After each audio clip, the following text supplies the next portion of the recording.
Voilà. Bonjour, bonsoir. On va continuer notre cours du syndrome de malabsorption. Donc, on va reprendre là où on s'était arrêté. Mais pour rappeler un peu, le syndrome de malabsorption s'agissait d'un problème au niveau de la séquence digestion et absorption. Et elle pouvait siéger à n'importe quel niveau, soit pré-entérocytaire, ou bien au niveau de la lumière, ou bien post-entérocytaire, donc trouble lymphatique, ou bien autre chose. Donc, c'était les trois classifications du syndrome de malabsorption. Et comme on avait dit, elle se manifestait par principalement deux symptômes. Donc la présence d'éléments qui ne devraient pas exister au niveau des selles, comme la graisse, les éléments non digérés, etc. Et le syndrome carentiel. Voilà. يس Donc les principales étiologies, نعم Mohamed. تعاود الصفحه العاود من هذه دخل في سميتو Et في voilà. الجدول. Et donc pour trouver le problème de l'atteinte, بعد كان test expiratoire, c'est l'ingestion du glucose, un sucre. Et s'il y avait une quantité anormale de bactéries qui fermentaient, et donc on a l'expiration de H2 due à la fermentation, l'hydrogène. Et donc il ما كانش ما كاينش les bactéries. Ça veut dire que les bactéries, ديك ça veut اللاكطاز dire ما ديالهاش نعم. ديك اللاكطاز اللي كتجي ما ديالهاش Ça veut dire que إذا lactase هو اللي تفرمنتا, ça veut dire que le corps humain n'a pas de lacte si le lactose راك تاكل le lactose et si les bactéries fermentent le lactose, ça veut dire que le corps humain n'a pas d'enzyme pour le dégrader. حيت اللاكتوز il doit être dégradé avant d'atteindre l'intestin. زعما يكمل طريقه في الانتستين حتى اللي فين اون لي دي glycides ولا المهم دي ساكاريد مونوساكاريد. monosaccharides. Donc المهم les explorations morphologiques pour essayer de trouver le problème. Donc endoscopie de grêle avec biopsie à la recherche d'une atrophie villositaire par exemple, iliocoloscopie avec biopsie étrangère, entéroscopie, entéroscanner, etc. Là, donc l'exploration morphologique de tout le tube digestif. Donc, d'abord les causes. Comme on a dit, pour procéder systématiquement, nous allons regrouper les causes en groupes, en classes. Donc, les atteintes pré-entérocytaires ou bien luminales. Le problème, c'est plutôt sécrétoire. Donc, soit on a un déficit pancréatique exocrine, et donc on a un déficit en termes d'enzymes. Et rappelez-vous, le pancréas exocrine, c'était lui qui nous donnait la majeure partie des enzymes. Donc, chymotrypsine, trypsine, etc. Donc, كاملين اللي كاينين. La lipase pancréatique, donc l'ADN, estérase, etc. المهم هادشي كامل كان كيعطي العرام ديال les enzymes.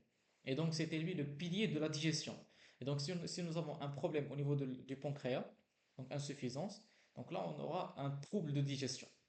Donc, c'est pré-entérocytaire, c'est avant les entérocytes. Le problème, il est avant.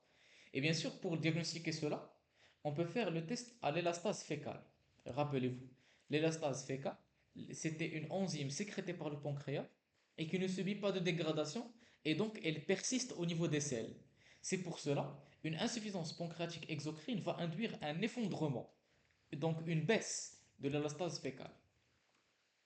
On peut aussi trouver un déficit en sels biliaires dans le cadre d'une atteinte hépatique, soit cholestase, fistule, hépatite, insuffisance hépatocellulaire, etc.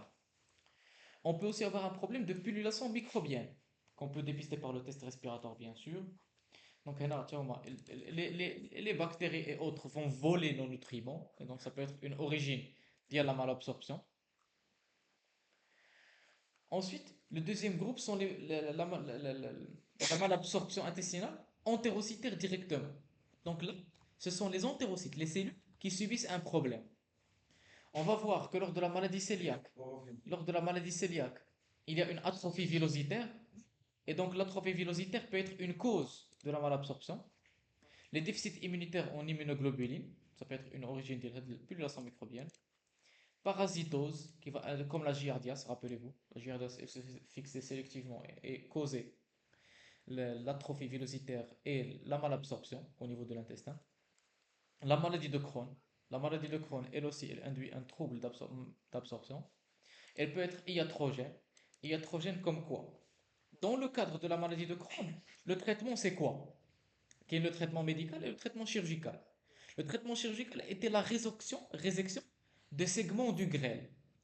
Et donc, si on résèque une partie très importante du grêle, on va se trouver dans une atteinte appelée le grêle court.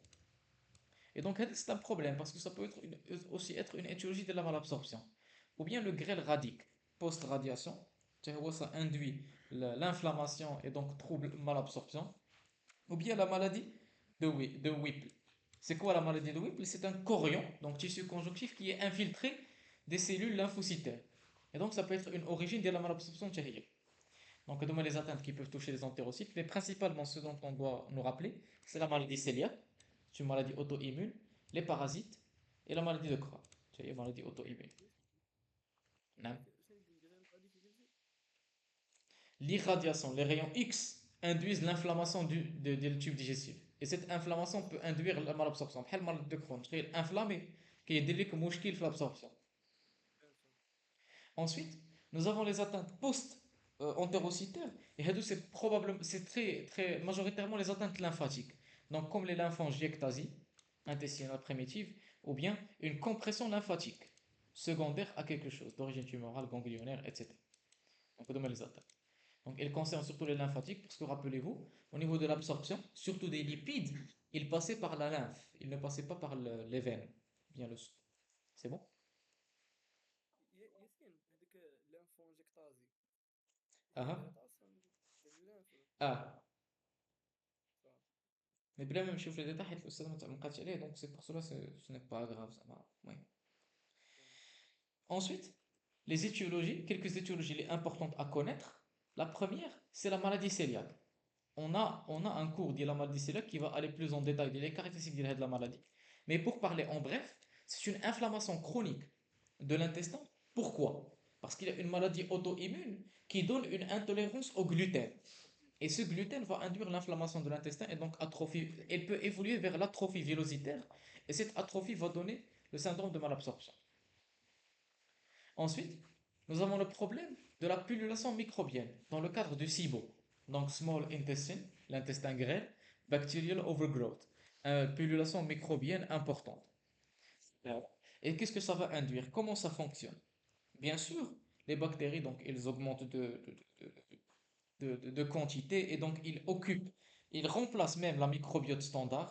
Normalement, il y a une harmonie et un équilibre de la flore intestinale. Mais là, elle va être altérée et déséquilibrée. Donc, la définition, c'est quoi? C'est soit une augmentation ou bien une modification des types de bactéries. Ça peut être rentré dans le cadre d'une SIBO, un problème bactérien de la flore intestinale. Et ça va engendrer un ensemble de symptômes intestinaux. On va voir lesquels. Donc la physiopathe, qu'est-ce qui se passe? Normalement, le tube digestif, il héberge une quantité très élevée de bactéries.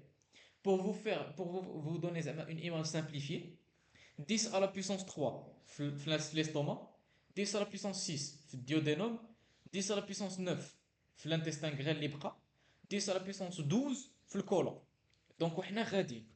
Donc, on a 10 à la puissance 14 des bactéries. كتار بزاف. Et le problème, c'est que dans le cadre ديال السيبو les bactéries اللي كيتزادوا اكثر ولا يتبدلوا. Normalement, la flore intestinale, elle est en vie en commensalisme. Donc, ça veut dire qu'elle ne cause pas de problème. Elle aide le corps humain. Mais lorsqu'elle va changer de constitution, ou bien elle va augmenter, elle peut devenir dangereuse. Et donc, lorsqu'elle devient dangereuse, ça va engendrer l'inflammation, l'ulcération, etc. Donc, vous avez dit le mashakil. L'origine de l'augmentation des bactéries, elle peut être due soit à un problème au péristaltisme. Donc le péristaltisme, rappelez-vous, surtout au CMM, le complexe migrant-moteur, il permettait la clairance. Donc il se débarrassait des résidus et donc ça ne permettait pas aux bactéries d'avoir une pullulation très importante. Ou bien, s'il y a un problème concernant le pH gastrique, donc s'il y a un problème au niveau du pH gastrique, ça peut aussi favoriser le développement de la pullulation microbienne, l'immunité locale, ou bien la valvule héliocécale qui va induire les reflux. Donc, Hadoukamine, ils fonctionnaient très bien à la normalité. Mais lorsqu'ils sont altérés, ça peut induire cette pullulation microbienne et ainsi augmentation des bactéries ou bien l'envahissement par les bactéries nocives et donc induire la symptomatologie qu'on va voir.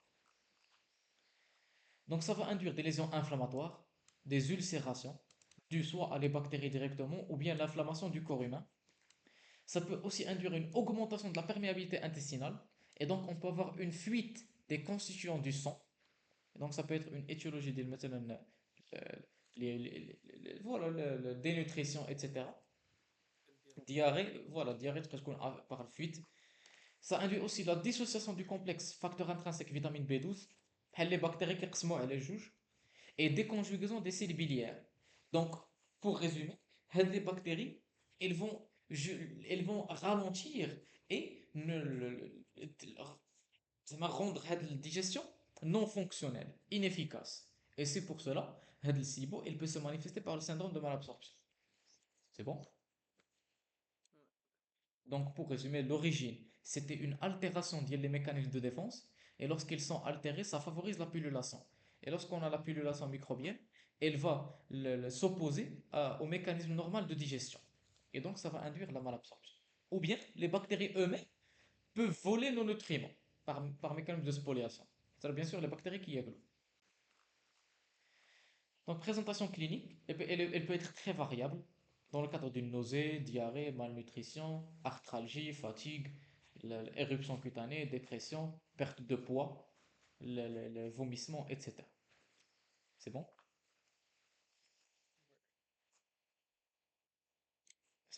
Très bien. Donc, les causes de cette pullulation, elles sont variables. Comme on a dit, le corps humain, normalement, il avait plusieurs méthodes de se protéger contre la stase et le reflux, mais lorsqu'ils sont altérés, on aura une augmentation de la pullulation microbienne. Et donc, ça peut être soit un défaut de clairance, soit dû à des causes anatomiques, comme les diverticules de grêle ou bien sténose. Donc, le corps humain, le tube digestif n'est plus capable de chasser donc, les bactéries ou bien des causes fonctionnelles qui peuvent induire une paralysie le complexe migramoteur par exemple, soit lors d'une pseudo-obstruction intestinale chronique, c'est un syndrome, ou bien l'hypothyroïdie, sclérodermie ou l'hélisopiacée. Ce sont des étiologies qui peuvent induire une dysfonction du système nerveux en général, du tube digestif. On peut savoir une diminution des défenses antibactériennes, soit le trouble de la sécrétion acide, donc l'hypochloridrie, ou bien le déficit immunitaire, dans le cadre des déficits en IgA, le sida, chimiothérapie, etc. Ça peut être aussi dû à un reflux cologrélique, donc s'il y a un problème au niveau de la valvule iléocécale ou bien une fistule gastrocolique, et figurez-vous, comme on a dit, l'intestin grêle n'a pas le même degré de bactéries que le côlon. Donc s'il communique avec le côlon, donc il est à risque. Et donc les bactéries coliques vont migrer et vont s'installer au niveau de l'intestin, et donc ça va favoriser la pullulation. Il y a aussi d'autres situations comme le syndrome d'intestin irritable, l'obésité morbide, maladie de Parkinson, etc. Donc au final, comme on a dit, c'était une altération de l'un des moyens de défense du corps humain contre la stase et la pullulation microbienne qui va être altérée. Soit la clairance, soit le- le- le système immunitaire, soit le mécanisme anti-reflux, etc. C'est bon? هذيك اللغة ما سمعتهاش الحاجة دي. Donc, défaut de clairance, c'est un problème au niveau avec le complexe migrant-moteur qui va chasser les bactéries et qui prennent il va être bloqué, soit par une barrière anatomique, comme un diverticule ou une sténose, ou bien une cause fonctionnelle. Ça veut dire que le système nerveux n'est plus fonctionnel. Le système nerveux responsable le péristaltisme. C'est bon? Voilà. Pour dépister le SIBO, on peut se baser au test diagnostique à l'aide de tubage des germes. Donc, comment on va tuber les germes? كناخدوا le fluide intestinal, donc aspiration de fluide intestinal lors de l'endoscopie. Et ensuite, on va l'étudier. On va étudier le seuil des bactéries, combien les colonies qui jouent avec le liquide. Le premier test, donc c'est le gold standard. Et s'il est supérieur à 5 unités formant des colonies, donc c'est positif. Et le deuxième test, c'est le test respiratoire à l'hydrogène. Donc, il est aussi un indicateur, un bon indicateur d'une pullulation microbienne excessive. Donc, rappelez-vous, le test respiratoire, c'était une ingestion de sucre. Et donc, les bactéries allaient fermenter le sucre. Et lorsqu'ils subissaient une fermentation, les bactéries, c'était les seules cellules au niveau du corps humain qui pouvaient faire le type de fermentation. Alors, nous, la fermentation qu'on fait, c'est la fermentation lactique. C'est-à-dire l'acide lactique. Mais l'hydrogène. Donc, l'hydrogène, ensuite, il va être expiré au niveau des poumons. Et on peut doser l'hydrogène expiré. Et s'il augmente par rapport à la normale, ça veut dire qu'il y a eu des bactéries qui ont fermenté le sucre. Donc, les deux tests qu'on peut faire. Soit doser directement les germes, numération, ou bien le test respiratoire à l'hydrogène. C'est bon? Voilà. Donc le traitement dans ce cas, c'est cure de l'anomalie anatomique ou bien chirurgie, qui a induit de la pullulation, ou bien on peut donner des antibiotiques, mais bien sûr les antibiotiques, tiennent traiter l'origine. Et l'origine, bien sûr, il ما تريتيتيهاش donc كاين un reflux iléosécal مثلا انت عطيتي des antibiotiques مشات هذوك les bactéries وبقى le reflux iléosécal, les bactéries غيرجعوا, ils vont revenir. Donc il faut traiter la cause premièrement, traitement de l'étiologie, cure de l'anomalie anatomique ou bien par chirurgie, et ensuite on peut aider à la guérison par les antibiotiques. Donc norfloxacine, norfloxacine c'est un fluoroquinolone, métronidazole c'est un dérivé azolé, et l'association amoxicilline acide clavulanique.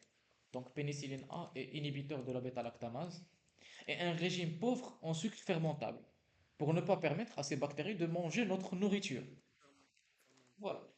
Et donc voilà, l'évolution, elle va être basée sur la clinique, si elle s'améliore, et le test respiratoire. On peut le refaire et on va voir que cette fois, la quantité d'hydrogène émise n'augmente pas notablement.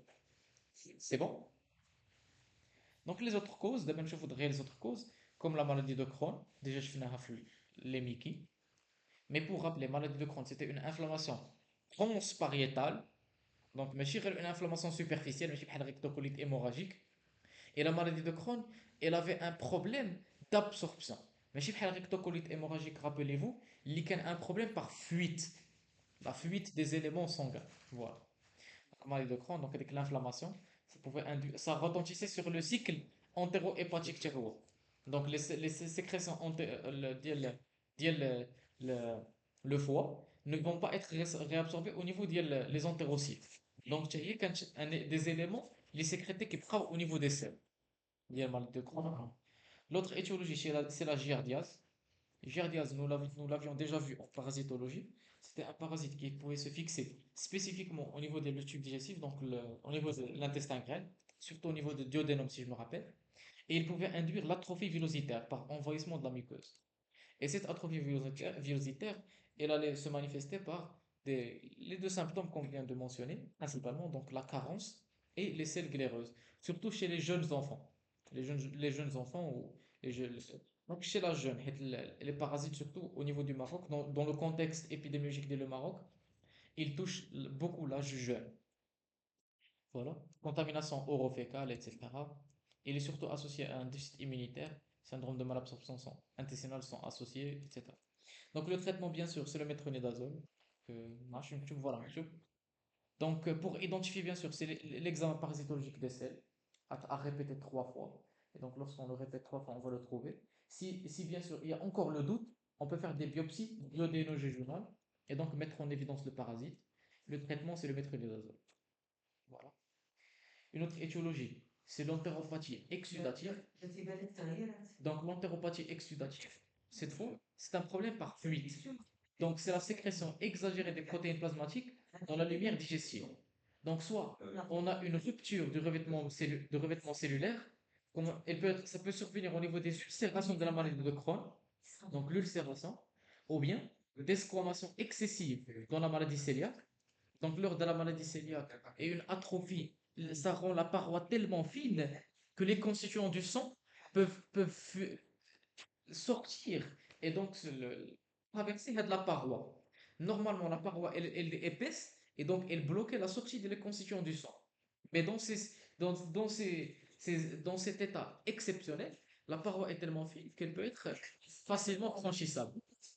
La deuxième cause, c'est l'hyperpression lymphatique due à un blocage. Donc, s'il y a un blocage après, par exemple, ندير لكم un petit schéma في Paint, donc tout le temps.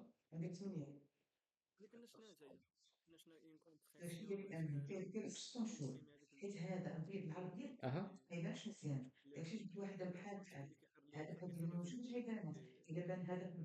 Voilà. Donc, quand il y a des comprimés, et donc la pression locale au niveau des lymphes, elle va augmenter. Donc, imaginez avec moi, l'entérocyte, il a le pôle lymphatique en vert. Et ici, c'était le sens d'orientation. Et on avait un blocage ici, c'était fermé. Et donc la lymphe, elle allait se gonfler petit à petit, petit à petit. Et donc la pression, elle allait augmenter de plus en plus. Et à un instant, elle peut carrément fuir la paroi et subir une extravasation vers la lumière intestinale. Et donc, soit dû à un blocage ou bien lymphangiectasie. Donc, les deux à la fois, soit une étiologie primitive ou bien secondaire. C'est bon? Ouais. Voilà. تتوقع aussi lors de la cirrhose, bien insuffisance ventriculaire droite, etc. تطلع لك pression veineuse. يلا كنت نقول لك شنو هذاك ديالي كرونيك في Ah, السيميو كان mhm. فيها كان فيها ديك لونتروبات اكسيداتيف هي بار اونيتير بريسيون Ah, ليمفاتيك ولا فينوز ah, دي جي. voilà. Donc, ça peut aussi concerner les atteintes veineuses. دابا هادي Donc, غتسبب لك مالابسوربسيون. non. غتسبب لك في la sortie ديال les constituants du sang. Donc, كتخسرهم, c'est la perte ديال les constituants du sang. ماشي لا مال ابسوربسيون اللي كتخيلها نورمال. تقدر دير لك حتى اون مال ابسوربسيون مي زعما اوتر شنو علاش دايرين عليه فيه هنايا في المناقص؟ اوتر لا، شنو حيت لو سيندروم مال ابسوربسيون كيما قلنا ما حيت لي زوتر كوز دو مال ابسوربسيون كيما قلنا حيت لي زوتر مال ابسوربسيون كيما قلنا سي لا سيكونس ديجيسيون ابسوربسيون ومن بعد ترونسبور. هنا عندك مشكل في الترونسبور مي لابسوربسيون والديجيسيون راهم قادين. هادشي علاش هاد لونتيروباتي. وراه هي اصلا باش كيتسمع لك انك ديريك سندروم دو مال ابسوربسيون حيت انت كتخسر اكثر من داكشي اللي كتجيب دونك فهمتي بحال عندك مال ابسوربسيون. Voilà, qui qui un problème qui siège au niveau du transport, des les voies, l'absorption. Et donc, tu vois, qui عندك هادشي علاش كنسميو syndrome de l'absorption. أما لا هذاك اللي قال لك ce n'est pas le même mécanisme qui مقلنا ديال une insuffisance pancréatique. Ce sont deux entités différentes. غير ils vont donner presque la même clinique. Diarrhée qui contient des constitutions qu'elle ne devrait pas contenir et un syndrome carentiel. راه حيت C'est داكشي bon? باش تما تنفعتي به هو انه خصو تيوصل للفوا هما هنا كيتبلوكاو في الطريق وكاع يخرجوا. Donc, voilà, syndrome d'entéropathie exudative, donc diagnostic diarrhée chronique avec malabsorption intestinale. Donc, on peut faire la mesure de la clairance de l'alpha-1 antitrypsine. Rappelez-vous, l'alpha-1 antitrypsine, c'était une protéine qui existe au niveau du sang. Et donc, si on trouve une dose très élevée au niveau des l'aisselle ou bien autre chose, donc ça témoigne voilà, qu'elle échappe. Et donc, on a une exsudation. Donc protéines endogènes non dégradées par le tube digestif, etc. Donc sa concentration fécale, elle doit être inférieure à 12 millilitres par jour. Mais s'il est plus, ça veut dire qu'il y a une exsudation. Et le traitement, c'est celui de l'étiologie. Il y a une cirrhose, transplantation hépatique. Il y a un blocage lymphatique de à une tumeur, la tumeur, etc. Donc en fonction de l'étiologie, il y a l'entéropathie exudative due à l'hyperpression lymphatique, ou bien veineuse, ou bien rupture de la paroi, خاصك traiter. Maladie de Crohn, خاصك تغيزيكي وتعطي التريتمون انتي الكورتيكويد. نعم محمد. عرفتي عقلني دابا حابب شحال ديال ديك الساغيزي صافي. Donc voilà. Le syndrome de malabsorption, la partie 2. Les autres causes, déficit immunitaire, le grêle court, maladie de Whipple, qui maintenant c'était une infiltration lymphocytaire du tissu conjonctif. Ça pouvait induire un problème au niveau de l'absorption. Donc voilà, cette liste, bien sûr, elle n'est pas exhaustive, il y a d'autres étiologies. C'est pour cela, Hadou, c'est juste les plus fréquentes. On ne peut pas aller trop en détail, حيت ما نقدروش نضبطوا les détails كاملين. حيت هادشي c'est surtout dans le cadre de la médecine générale d'abord, avant d'aller se spécialiser في شي حاجة من بعد. Donc voilà, هادشي إذا ضبطنا هادشي كامل زعما فهمنا le mécanisme, là c'est largement suffisant. Et voilà, c'est tout concernant le syndrome de malabsorption intestinale. Donc, comme on a dit pour résumer, c'était un problème qui pouvait siéger à différents niveaux et qui induisait une symptomatologie typique. Donc, un problème au niveau des selles qui contenait quelque chose qui ne devrait pas contenir et un problème carentiel. Donc, un manque, un élément X ou Y où tu mets que la symptomatologie elle varie. Vitamine B12 ou le B9 qui est donc l'anémie macrocytaire. Déficit في le fer كيعطيك l'anèmie microcytaire. Vitamine B12 كيقدر يعطيك فيتامين B9 يقدر يعطيك des troubles neurologiques associés. لا B9 ولا B12. Oui. Les autres vitamines, vitamine K كيقدر يدير لك الريسك B12, vitamine K يقدر يعطيك le risque hémorragique, etc. Donc en fonction de la carence en quel nutriment, ça va induire un symptôme bien défini. C'est bon? Donc voilà.